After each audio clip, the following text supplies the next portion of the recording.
Good evening and welcome to This Week at Little Hills. I'm so glad to be with you again as we continue 52 verses from 52 books in 52 weeks this week. We are turning to the Prophet Obadiah.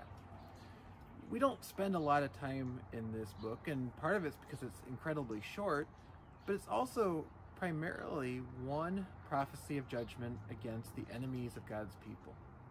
So there isn't a whole lot of different messages we see from it, but we can get so focused on that judgment portion, we miss the grand promise at the end of it. That's where we're going to look today, right at the end in verse 21. Obadiah declares, "Savior shall go up to Mount Zion to rule Mount Esau, and the kingdom shall be the Lord's." That sounds nice enough, right? But what's the real message there? What is he saying? It's so much grander than we might think at first. He's talking about how God's people will be restored.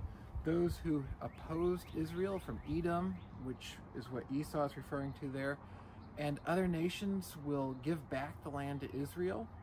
But then he says that those will go to Mount Zion to rule Mount Esau. In other words, the nations that oppose God's people will be ruled by God's people, and more importantly, that the kingdom shall be the Lord's.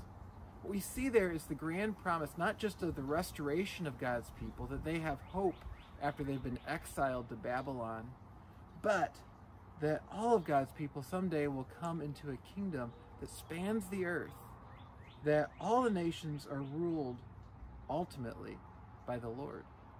I'm struck on a rainy day like today how a few weeks ago when it was really cold, we were thinking about how nice it would be to have warmer weather, perhaps. And you think about the beauty of spring, and you hear the birds singing. We can hear a little bit of that today. But a rainy, cool day like today isn't necessarily what we had in mind. So often when we talk about God's restoration, we think about a little restoration, maybe a little warming up of the temperature, and we forget the much grander plans God has. Just as we know that this spring will be far grander than what we see so far. We'll see the beautiful flowers and trees, and it won't be characterized just by rainy, slightly warmer days. So too, God's restoration won't be a slight warming up of the coldness that we experience in life, but a genuine, grand repair of all that is wrong in the world.